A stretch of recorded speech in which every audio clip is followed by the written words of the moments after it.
This is the Lean Builders Hoots on the Ground podcast with absolutely, positively no bullshito. Join us as we dig into exactly what lean construction is and how we can use these concepts and strategies in the field. This podcast will be different as we journey to job sites and mine the minds of lean builders, all in effort to pass forward building knowledge from those who have put their time in to learn a better way. Because that's just what lean builders do.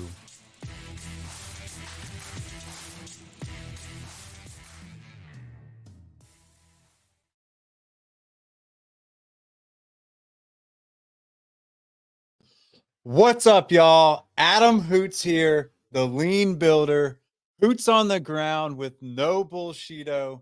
And today we've got Dr. Bob Emiliani today. I am so excited. I'm just going to get out of the way. And Dr. Emiliani, please say hi to the people and tell us a little bit about you. Hello, everybody. Yes, I'm Bob Emiliani, and a little bit about me. Upon finishing my schooling, I went to work in the aerospace business, and I was in the engineering organization working on new product development. And I did that for 6 or 7 years and got tired of that because the result of your work is writing reports. And I said, okay, after 6 or 7 years of writing reports, I'm pretty good at that, and I'm generally pretty good at writing anyway. So enough of that. So I took a job with the same company. I'm in manufacturing. And so I became a business unit manager responsible for manufacturing different parts that went into gas turbine engines. And that is where I had my first experiences with Shingijutsu. I had a friend when I was in engineering who came from manufacturing to engineering anyway. And he got me interested in a few things. And one of them was Kaizen. So I read Masaki Amai's book about Kaizen anyway. Then I went into manufacturing. That's where I had hands-on Kaizen experience with learning Toyota production system the Toyota way with Shingijutsu Kaizen consultants. And it was a transformative, life-changing, eye-opening experience.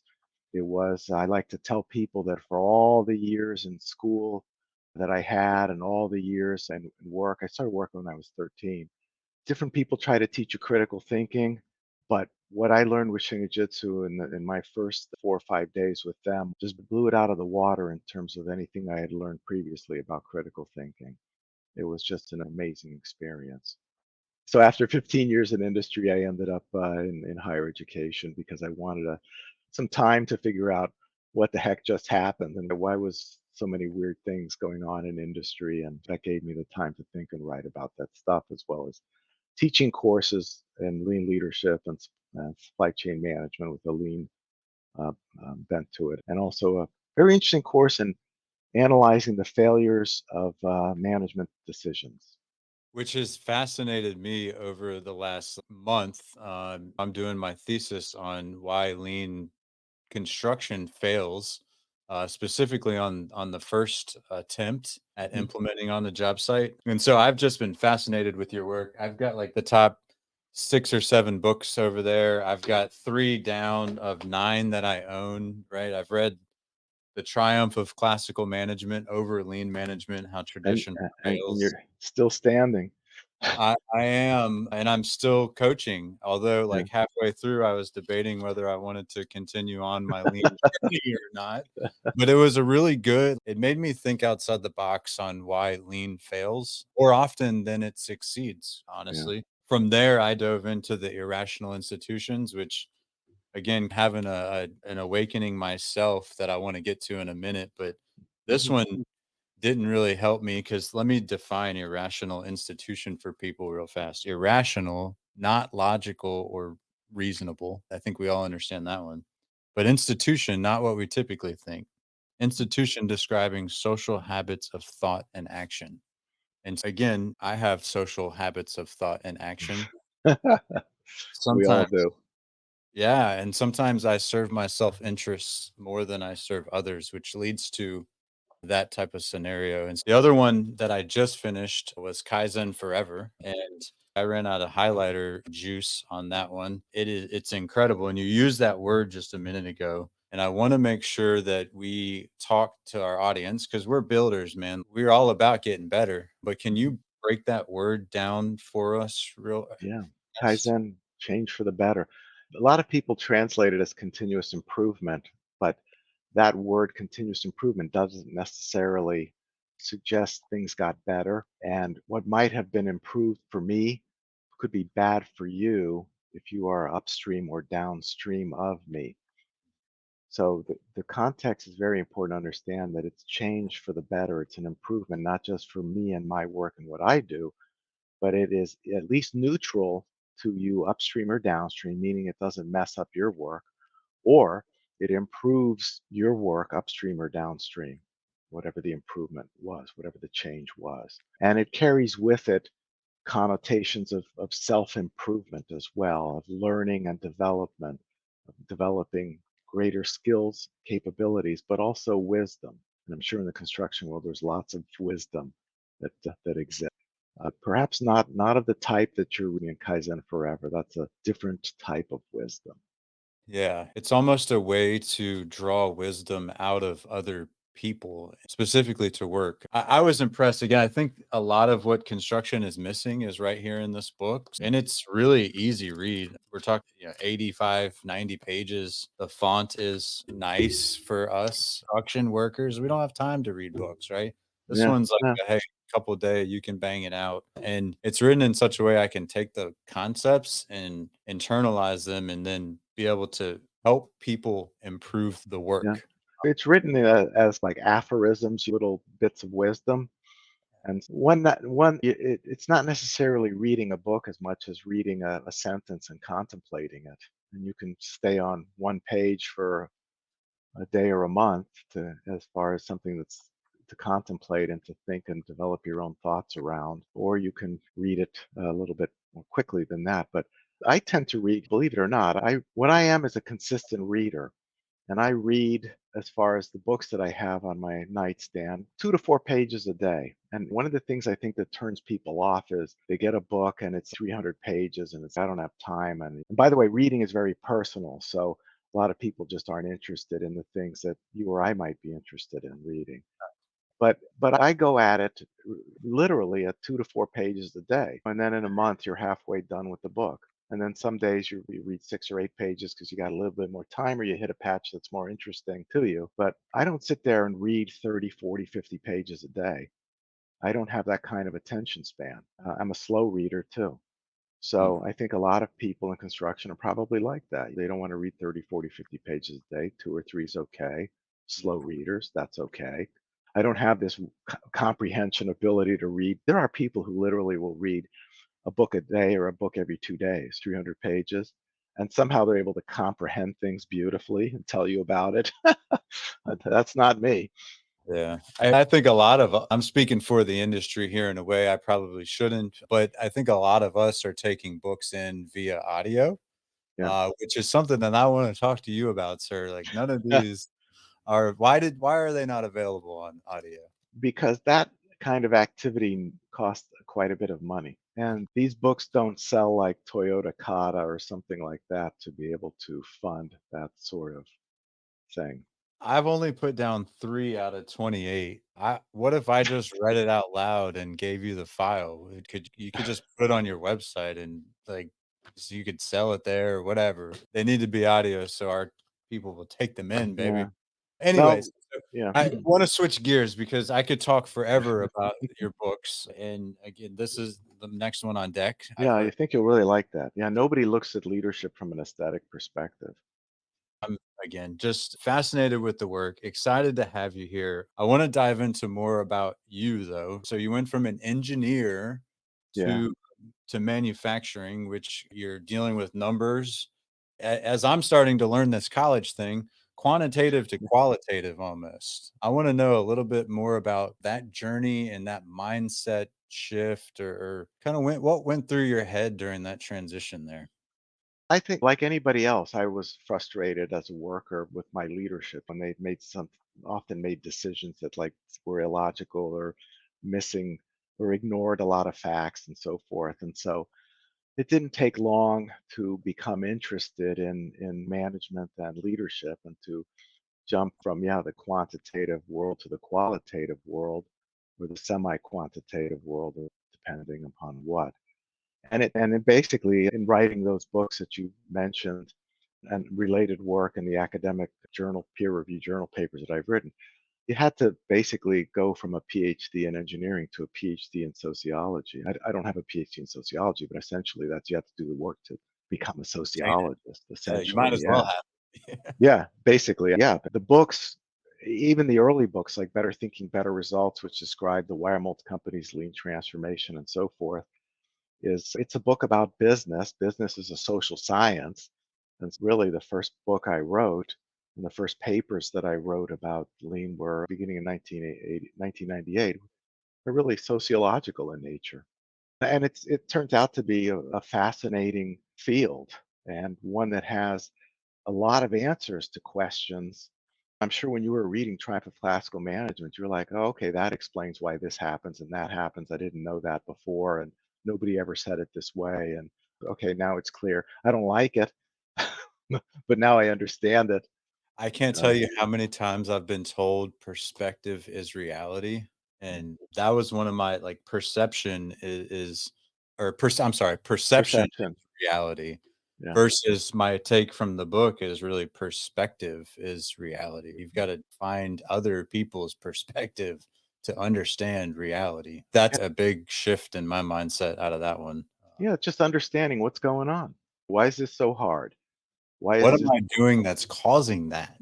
Yeah, That that's part of it too. But one of the things I wanted to relieve people of was the burden of blaming themselves for why their efforts to advance lean in their organization was not going well. Most people just blame themselves. Oh, I'm ineffective. I can't reach the leaders, and I'm not saying the right things or doing the right things, etc.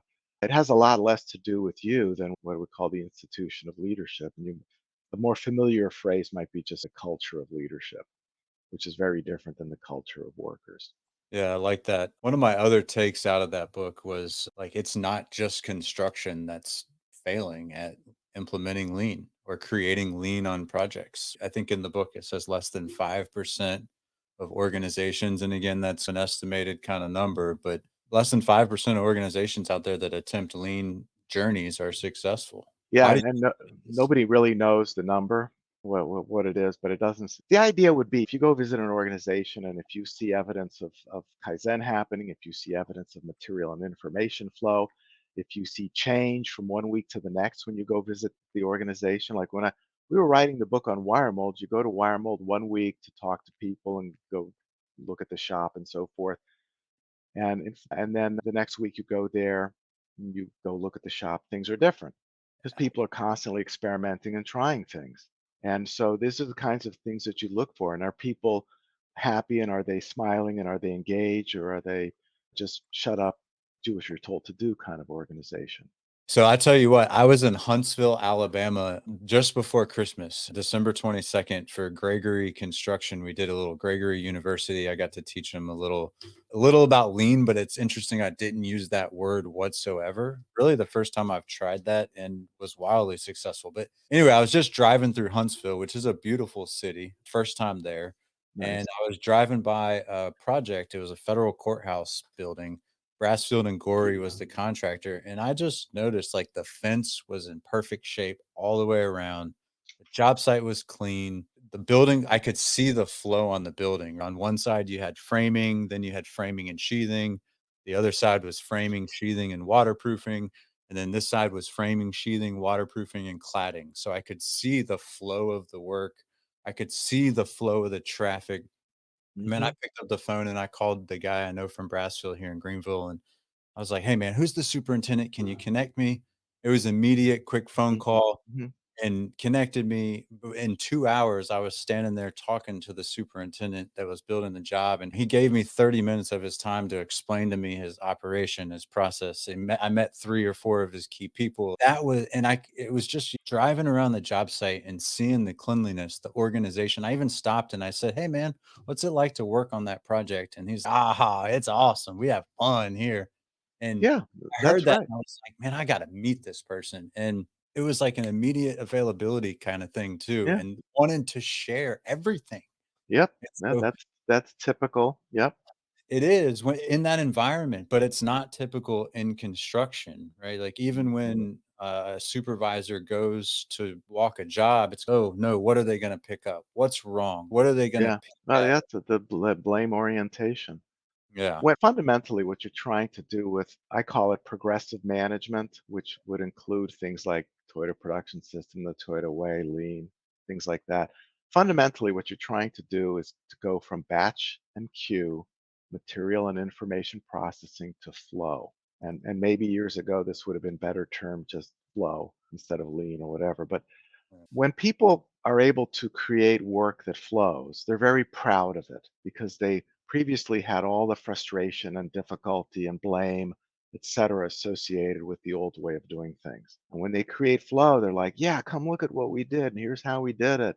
And usually through a process of Kaizen, but not always, but essentially some kind of incremental focus. gain.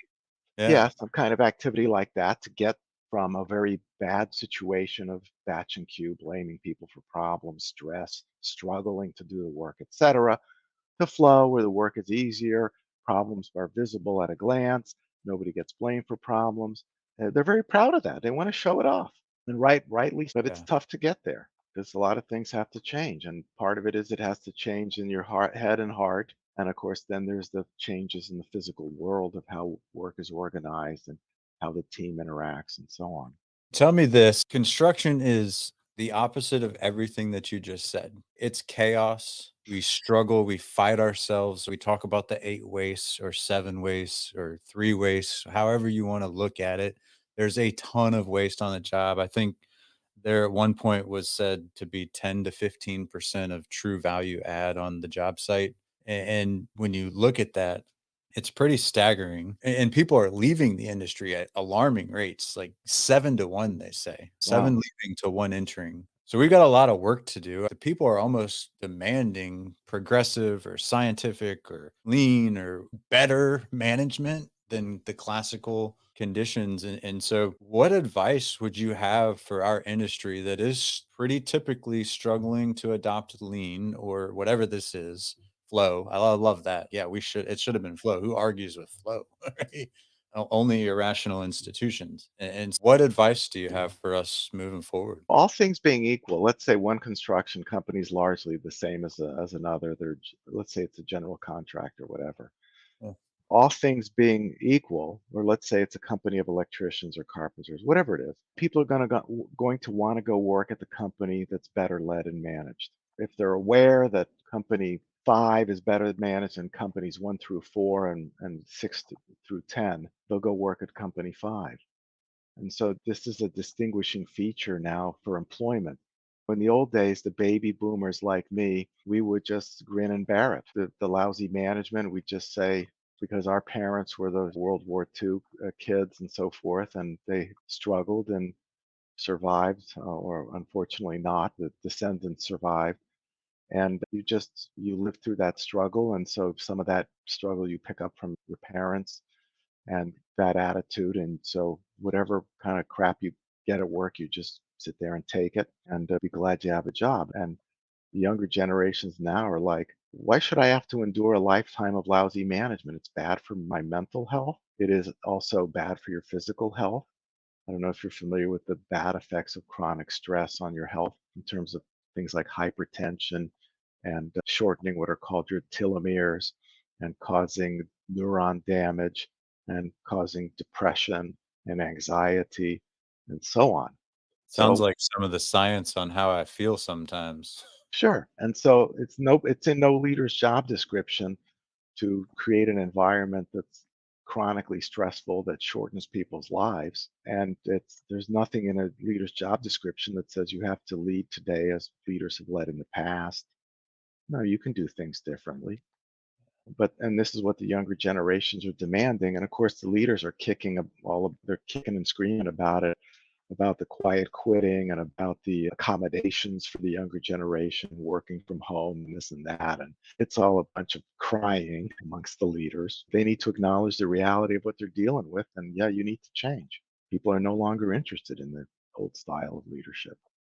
Yeah, so that's very prevalent in construction right now. The yelling, screaming, throwing your hard hat stuff just doesn't work anymore. And that makes me think of, really, that's one thing that I think I am struggling with, if I could be vulnerable here for a moment with you, at the house. So I feel like this construction thing, this Kaizen on the job site, it makes fully good sense, right? I feel you go to the job and you can apply lean to the work atmosphere and it's super, super easy. And then when I come home and I still have kind of this mentality and I'm like looking around like how can I make my relationships better and how can I do this better and how can I do that better and like continuous improvement. I guess what advice would you have for taking this stuff and applying it to the house? For me specifically, this is me being a little bit greedy here. I'm a little bit suspicious of taking it into the home. Clearly, you want to simplify your life at home and do things like put the dinner plates that you eat off of in the kitchen, not in the shed in the backyard where you would have to go back and forth to get plates and wash them. And it doesn't make any sense, right? Fair. But you want the home design in a way that's convenient, but you don't necessarily want to think about it in this so-called lean way and have visual controls, formal visual controls all over the place and formal working to attack time. The Mr. Nikau in that book Kaizen Forever in the last pages talks about not bringing Kaizen into the home because it's potentially disruptive with the big boss Mhm. being uh, I've the had that problem. Yeah. yeah, then Yeah. she gets upset, or maybe he gets upset, whoever the big boss in your house is, but typically they mean she. And it's just it's not necessary. So his attitude is when you're at work, you get paid to be there.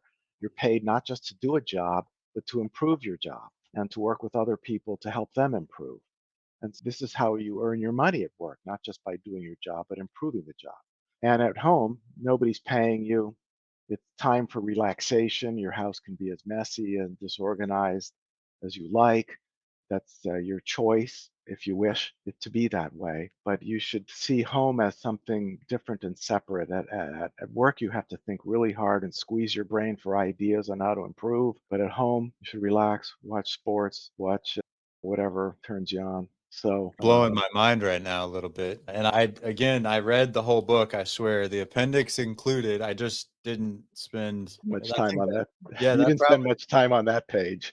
you might should have made that text a little bit bolder or, man, when I do your Yeah, audio version, I'm gonna yell this page at people. yeah, it's very popular for people to bring this into a home, but we should not be fanatical about this and do it everywhere and put it everywhere and so forth. This is a workplace thing. This is the context in which Kaizen was developed, is for the workplace. Yeah, you're blowing my mind right now, and we did this a little bit before, and I had to stop you from enlightening me earlier. How do you recommend you turn that switch? Turn it on or off. Yes. And Well, on and off, right? oh, I think you just have to recognize the environment you're in, that home is different.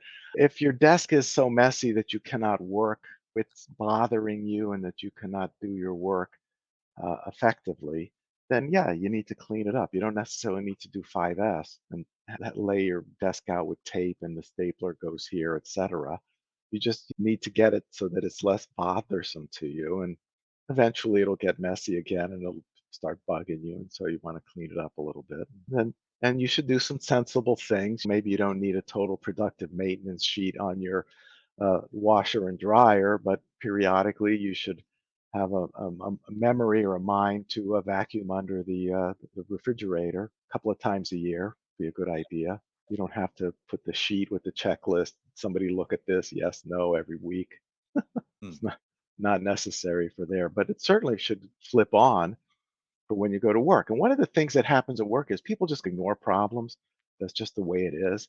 And so the mindset that you want to develop is to say these problems are abnormal conditions. The normal condition is flow, and the normal condition is some kind of evolution towards improvement. yeah, So you're just a little bit trying to improve every day.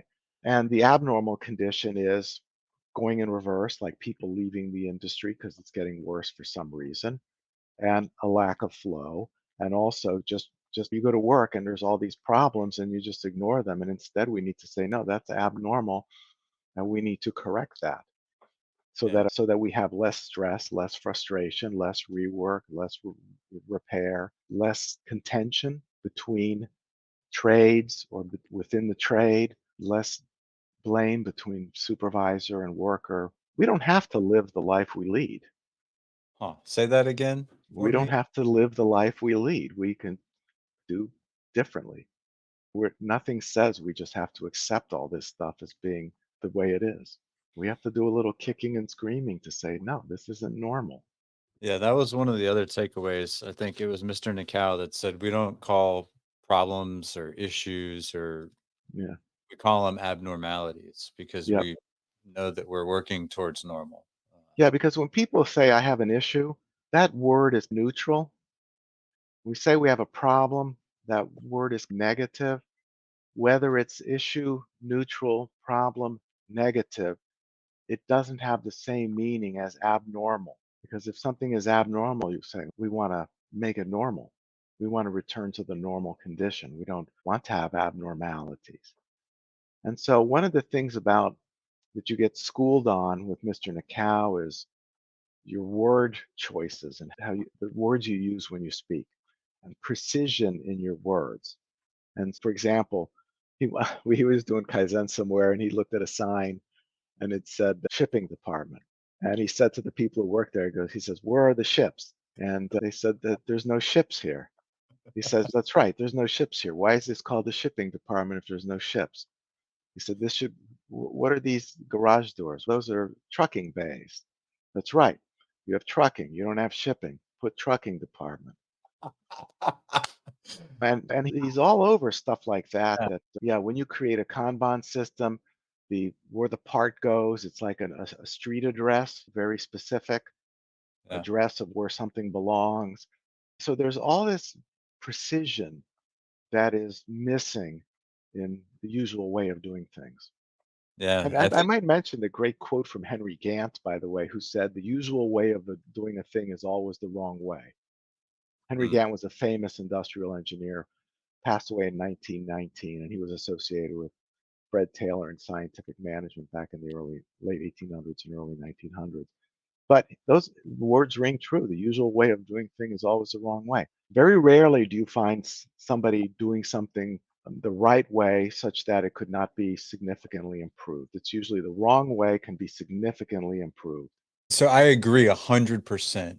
However, for the person who attempts to and succeeds at significantly improving that scenario, which goes against some ways and thoughts of their leaders, sometimes doesn't always get rewarded with positive things. That's Uh, right. and so where is, and maybe this is, maybe I'm answering my own question, talking this out, is like, where's the incentive to do that? Why is somebody going to go and essentially risk their career trying to do something that is the obviously the better way of doing things, and it's helping more people than it's hurting, but it's hurting the wrong people? Like, why does that person continue? Yeah, that's a good question. Why did I continue? Why did Um, you continue? Yeah, I guess well, that's. I mean, believe in it. You believe it's doing the right thing. You're willing to take some lumps. You're not suicidal, but you're willing to experiment and try new things, and you're willing to adjust your methods, and maybe you're going to do it a little bit more stealthily rather than because, for example, I'm sure in construction something doesn't go right, and you can make a big deal out of it and say, hey, why don't we Kaizen this process? Or you could do it on a lower key approach and say to somebody upstream or downstream, hey, what do you think of this idea if we did this? Would that help you? Because it seems like it would help me. Yeah, and you can approach improvement that way. As long as you're communicating with people that are directly related within your scope of work, but also upstream and downstream to make sure they're not negatively impacted. Yeah, we that's not something we do a good job of. When you think of construction, the flow in construction, the pull is always behind you. To keep the product moving together in construction, it's like the first person goes and never looks back to say, is the next person behind me still? And then that person never, like that pull process, we're always just going to the next area. If it's open, we're there. Mm, And that's what leads to a lot of our overproduction and inventory that sits there and becomes damaged and blah, blah, like yada, yada, yada, all the way around that circle. It is a broken system that we're living in. And there's people who are being affected that have no control over that system. And that's what's yeah. driving. me to continue to pursue getting the punches, if you will. Yeah, so there's most people work if the success rate of lean is thought to be 5%, then about 95% of people are more or less working in a broken system. Of course, there's parts of any organization that are work more smoothly than others. I got a million different ways I want to take this, but I have got to hear your story is starting to crystallize, become clear in my head. Engineer, didn't like it. Went to manufacturing, found kind of the management side of things, like awoken. Holy cow, my end. Let me try some things different. Probably ran into a similar scenario. Oh yeah, Can I, is it okay to ask about that scenario or yeah, I because yeah, like it's, yeah. Go ahead and ask. let me, okay. So I just want to finish my thought there too before I ask. Mhm. I'm sensing that, okay, something happened and I only this is just I feel like I'm telling you my story right now. Something happened and then you're like discovered higher education, how can I change it? Almost kind of approach is That like what too. I'm sensing. But I am dying to know what the event or what is the story surrounding, okay, it's broken beyond what I can do internally. How can I transition externally to work on it rather than in it? What does that story look like? So going back to the engineering thing, it in that world, I left it because I was working on stuff that might come to fruition in 30 years or might not. And I wanted to be involved in something much more real because that was my background.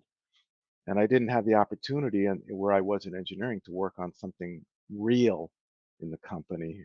It was more future oriented. So manufacturing was very real, obviously. And then from there, I went to purchasing, supply chain management, and then into academia. But academia gives you really the time to think and to write so that you can and do research so you can start to put ideas together to produce peer-reviewed papers that other academics typically read and then books that other people, principally not academics, read that try to influence how people think to make change that way. But while I was working internally in these organizations and in higher ed trying to make changes there as well. And where I couldn't make changes, then I just made changes where I could to the work that I did to make that better. So I'll give you an example. I retired from higher ed last a year ago this past May. In the prior December, I had one last semester to teach. And I could have just taught the courses in the spring semester the way I taught them in the fall semester. Nah. But there was a couple of courses that I didn't like how they went in the fall. And so I completely redid one course and I significantly redid another course. Yeah. And I could have just said, I'm retiring. I don't give a shit. Who cares? Students will never notice. Why put in the effort? Why even try? It doesn't matter. Nobody will say thank you for doing this. Won't be the president of the university, my colleagues, department chairman, students won't thank me. Thankless task, guaranteed. Why do it?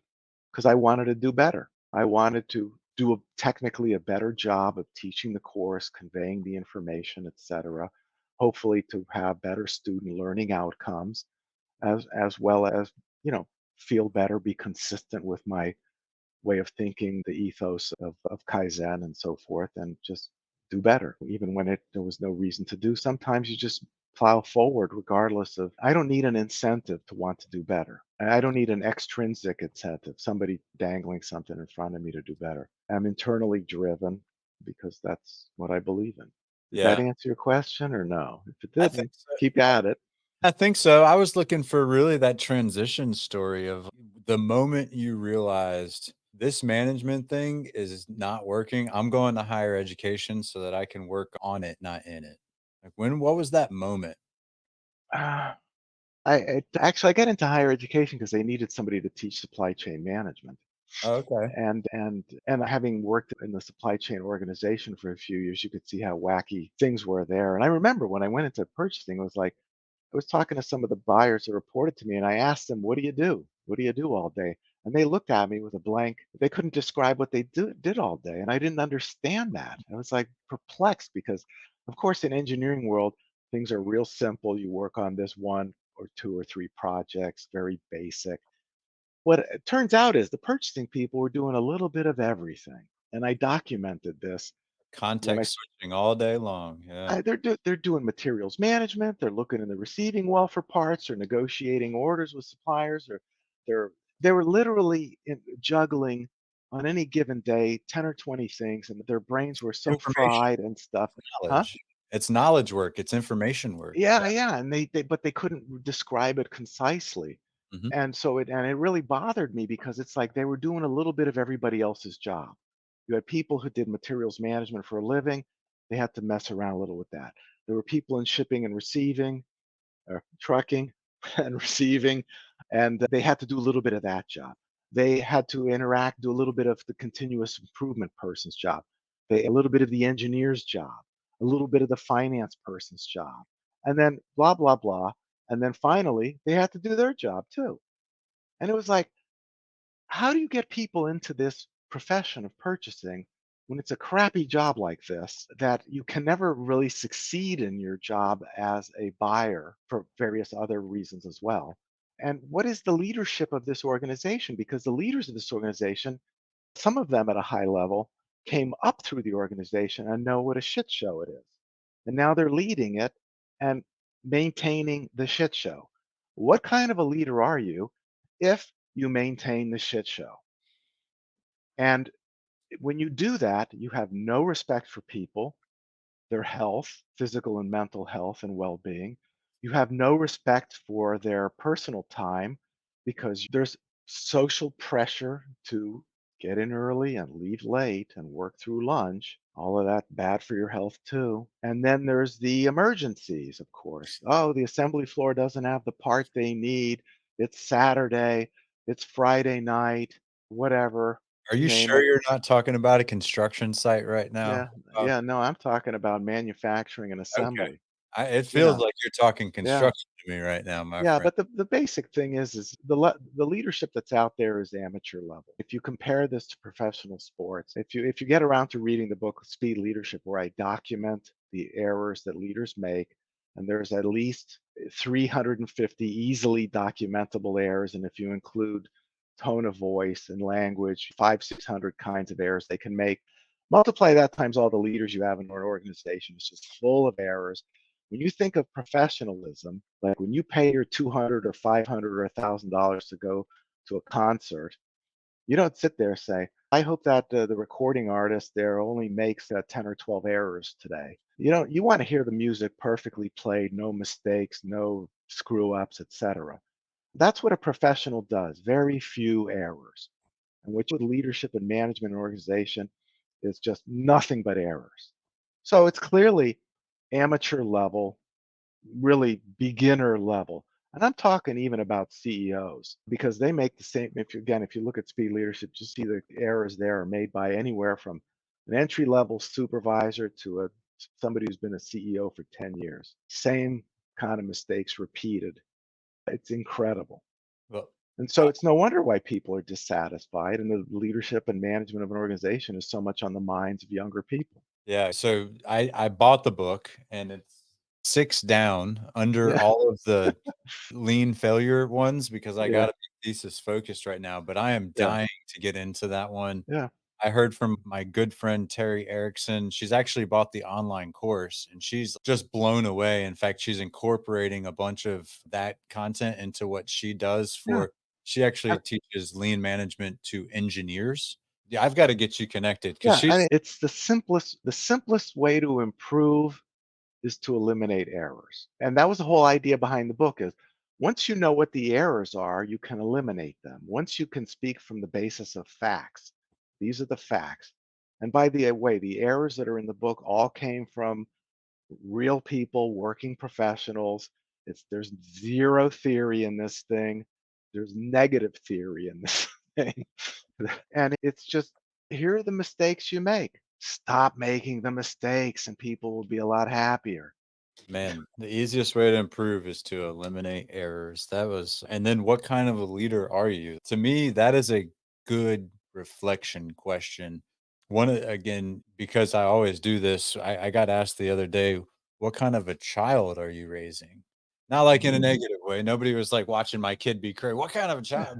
But somebody actually asked it as a reflection question, and Yeah. it makes you think about the actions that you're taking, Yeah. how other people are responding to those, and the fact that you can change that to get a different outcome. Yeah. That's Let huge. me just say one thing quickly Please. about that speed leadership book. Yeah. The leaders don't know they're making these errors. But if you think as leadership as a service that's being provided to a customer and the customer being the worker, if you ask the worker, what is a leadership error, a leadership mistake?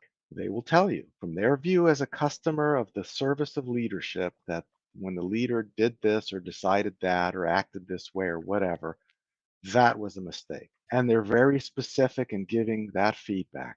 And that's the factual basis that book presents. If you ask a leader what mistakes they make, you know what they'll tell you? I could do better listening. That's it. They'll stop there. One mistake. And I just told you there's 3 to 500. But to ask that question takes a layer of vulnerability. So how do you create that confidence, or how do you get through the You don't even do it. You don't even do it. What I did was, let's ask the workers, in their view, what are the errors? And that way we don't even have to ask the leaders what they think the errors are because the workers have already identified them. Yeah, but just for the leader to go to the worker is a tough The thing. leader doesn't have to go to the worker. What do you mean? Oh, because you're fulfilling that bridge to them. Yeah, Got it. yeah, yeah. Got it. In Yes. fact, the errors that are in the speed leadership book are pretty universal. What I used to do was go to a company and let's have the workers identify the leadership errors, and we'd come up with leadership a spreadsheet of leadership errors specific to that company. And you go to another company, do the same thing, and there's the errors. And numerically, it'll be 252 at one company, 271 at another company, 350 at another company. But Pareto it out, 80-20 rule. It's mostly the same errors from one company to the other because leadership is made usually the same and management the same from one company to another. And it's usually all amateur level because you're making all these errors. And you don't need to engage the leader beyond the fact to say, hey, here's all these mistakes you make. Stop making them. Man, so much to think about. Again, I think eliminating errors, to me, that's what's ringing in my head. The easiest way to get better is just stop doing what's not Right. working. And how do you know what an error is? Sometimes you don't know from your when it comes to leadership and management. You don't know it from your own perspective unless you're highly reflective. So when I was a manager, I would have an interaction with a worker. And when I was done with that interaction, I would reflect on that and say, did I give that person proper eye contact? Was I distracted by somebody walking by? Did I listen intently? And I would reflect on those kind of things and usually find that I didn't do as well as I could have. And if I did really poorly, I'd go back to the person and apologize, say, "Hey, I'm sorry I was distracted," and etc. But otherwise, try to do better next time. Yeah.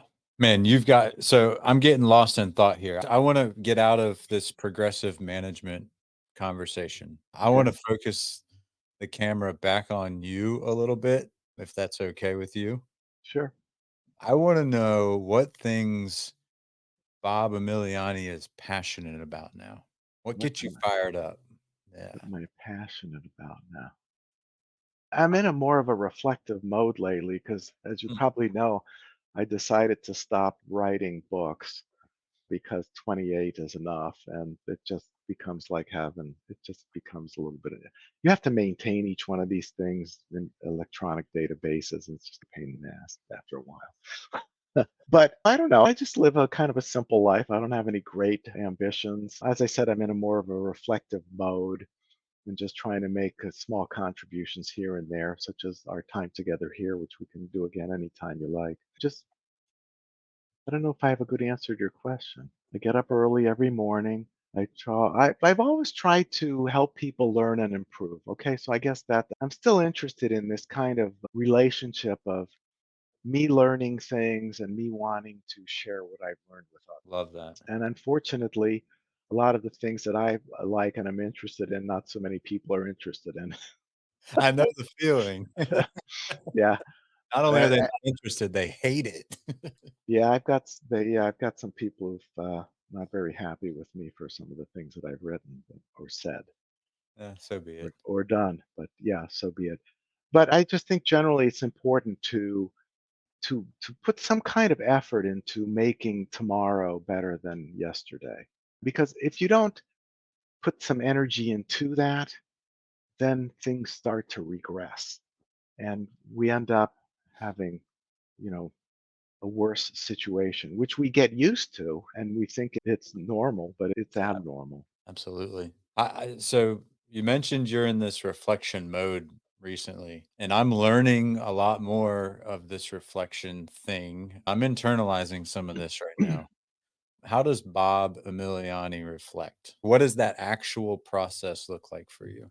What do Yeah, I mean, it's thinking about what I've done and what were the mistakes and what should I do now? What should I do in the future? What kind of effort should I put into it? You want to try to focus, pick your thoughts a little bit more carefully. I get feedback from people. It's hard for me to interpret my own work and what I've done, and I get feedback from people who sometimes capture that, and it's interesting to see from their perspective what they think that I've done. Some people say you're very radical, and other people say that he comes across that way, but he's not actually that at all. Yeah, I think there's a lot of subject matter that drives that. Why would you study the failures? That's how we learn. That's how we Yeah, quit. but yeah, people say that, but they don't really believe it because when you start to study the failures, and then they're like, "Oh, I don't really want to read about that. That's a downer. That's negative. Guess you don't really want to learn." Yeah, but I said we learn from failures. But when you're tested, not or it's situational. For some things, yes. Other things, no. Yeah, Um, it's like holding a mirror up to the not so pretty parts of yeah, yourself, right? You don't yeah, always like what yeah. And I've never sought people's approval. I've always gone where the research took me and where my interest took me. And I did. You don't see me writing a book about value stream maps or A3 reports or gamble walks, just piling on with another book like this stuff. That stuff doesn't interest me.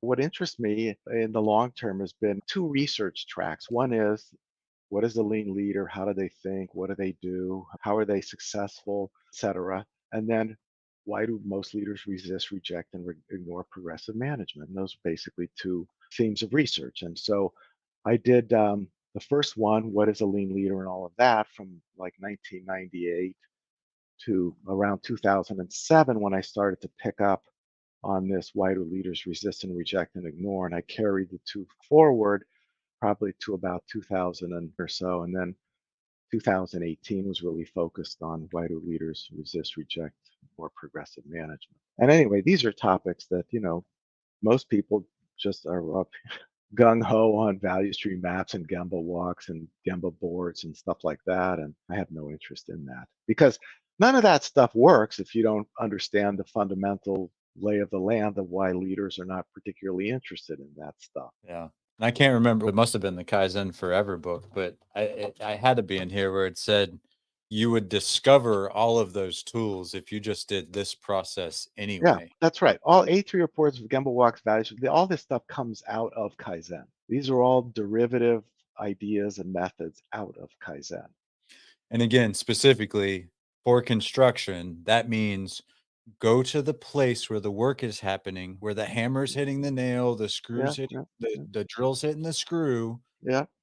and try to improve that process of installing work. Yeah, Like yeah, and you'd come that up with standard work, you'd come up with the standard work combination sheet, you'd come up with andon lights, you'd come up with whatever and it on lights, it's a signal that says something's wrong right right, right. here. Everybody look and help and fix Yeah. it. We're Yep, gonna be behind schedule exactly. instead of just write the R5, Yeah, send so it off. you'd figure all that out yourself if you did Kaizen. Love But it. Kaizen got subordinated. The leading organizations for lean went down the tool path, and they were probably following the market because the tool in one of my books called Improvement, I wrote a footnote that said basically everybody's tool oriented because that's probably just evolutionarily built into our way of thinking to survive as humans hundreds of thousands of years ago. You need to figure out how to make a sharp edge to skin an animal or to lash a stone to a piece of wood. to be able to knock it unconscious, etc. And so you have all these tools to be able to survive, and that remains with us today, even though what we really need to understand, probably at least starting in the post World War II period, if not sooner, but we need to understand systems. And we don't really understand systems. We don't have that capability yet. It's too evolutionarily too early. Systems probably started to become a thing that we had to start to understand with the Industrial Revolution. And that's only 200, what is it? Let's just say 300 years ago, make it easy. And I don't wanna dive off this cliff because 'cause we'll be here another hour, but I've done a little bit of reading on systems thinking. I don't know what it is about systems thinking yet, but I do know that we live in a vicious system in the construction world that is harming people to the point where they're taking their own lives, Yes. dying by suicide, their substance abuse rates, divorce rates, everything stress, everything you talked about, the physiological side of things is real, Mhm. specifically in construction. And we're not very nice to people. We're not very kind to people on jobs. We'll walk right by people without acknowledging that they even exist. And that's a serious problem in the industry. And the system is broken such that we don't value people on the job and we are overly tool focused. None of those tools work without the human that's doing them.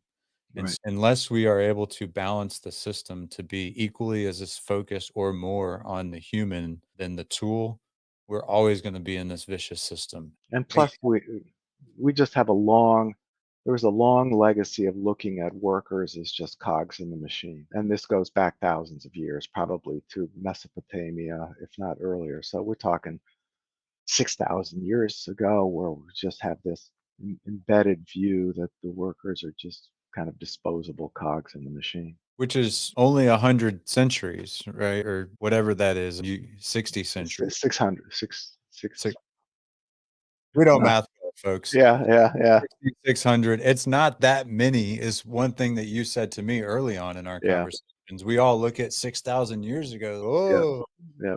really not that far Yeah, ago. It'd be it 600. seems like a long time, but generationally, yeah, I guess the example that I gave to you was like the 10,000 years ago, the Neolithic Revolution, where you had agriculture and farming and all of that stuff was, I think it's 177 generations ago.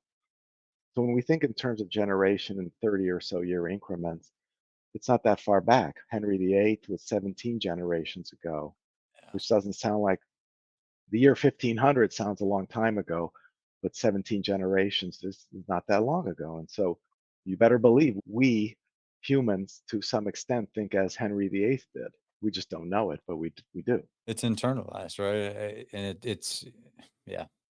So we are coming down to the end, and I've got a few more I want to hit you with. I'm curious, what is Yeah, there a word or phrase that just drives you bananas? a Kaizen event. Oh, really? Why? Yeah, Tell me about. because when you make it an event, then it's people say, I don't have to do this every day.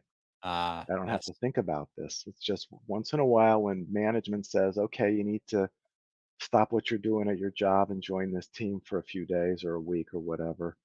The word event got added on because way back in the beginning in the earlier mid 80s, it was something new and different. It seemed like an event.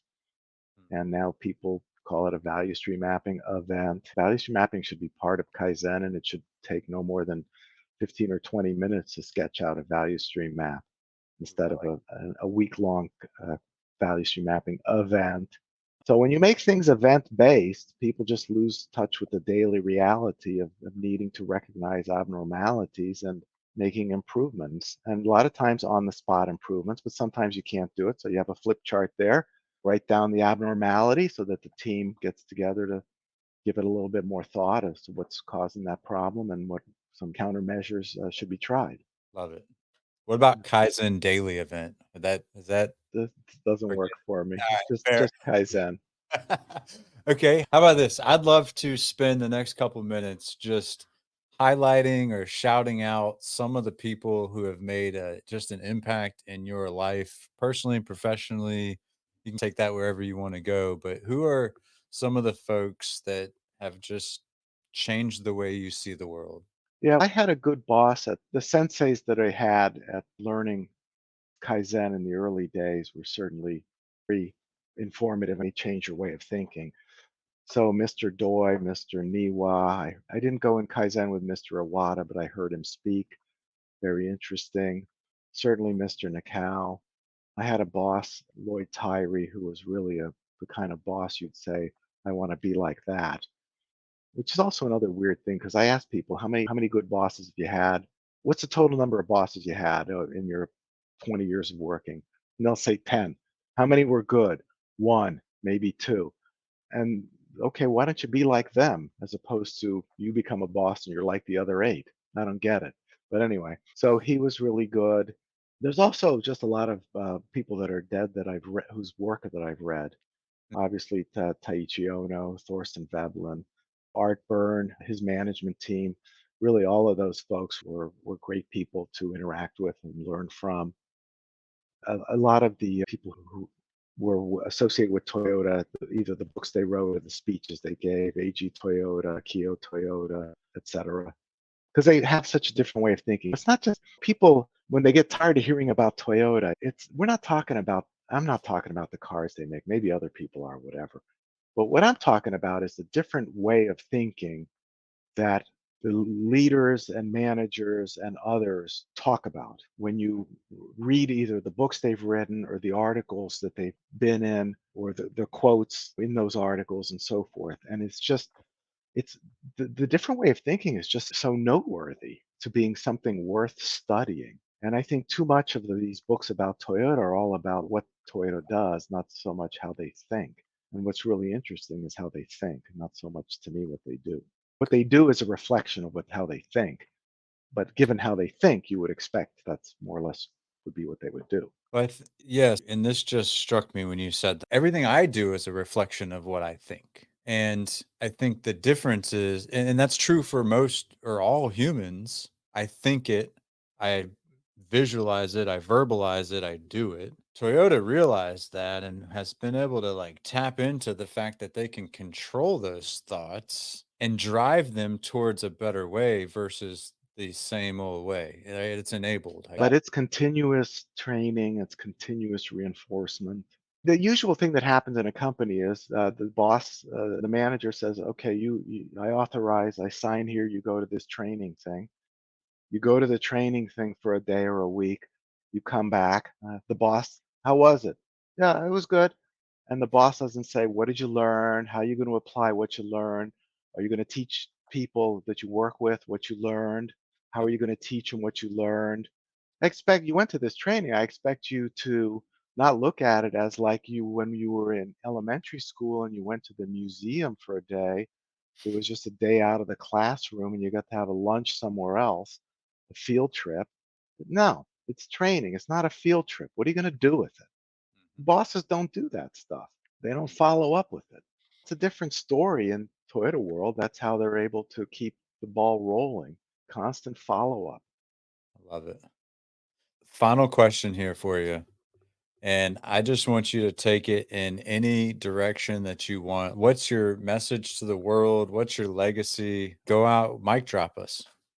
Just don't let the abnormal conditions become the normal condition because your happiness at work, which is going to be a reflection of your happiness at home or unhappiness, is really built around two things. And one is whether or not you just ignore these abnormal conditions and just fight to get the work done. And the second thing is has to do with a lot of discontented work has to do with one's manager and whether or not if you aspire to become a manager, whether or not you're going to be like them, where you're going to make the conscious choice to say, I learned a lot from those bad managers, and I'm not going to repeat what they do. I'm going to take what I learned from them and use that as the lesson of what not to do. And the good managers I've had, I'm going to take that as the lesson what to do.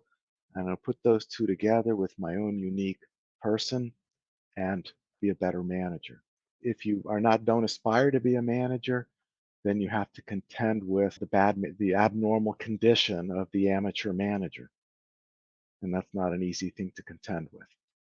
And some people are very skilled at what goes on at work stays at work, and just once they're in their car driving home, it's like they can completely forget about it, but a lot of people can't do that. And I don't really have any advice for how to handle that. I've struggled with that, those kind of situations. So I hear you saying being a melting pot of the best managers before you. That's what lean builders do. Like if you do that, if you do nothing else but that, I'm a firm believer that you will have a touch of scientific, progressive, lean, better management practices than what you're Yeah. experiencing now. Man, Yep. it has been an honor, Dr. Emiliani. Again, I say that because I know you've used it or you earned it quite a Yeah. bit. Thank you for your contributions. I am like fascinated, mesmerized right now. I look forward to continuing to engage with you and learn with you. I appreciate you. I value you. Thank you for Like, coming on the show and helping us to better understand a little bit about this thing called lean. Thank yeah, you. you're welcome. Happy to do it anytime.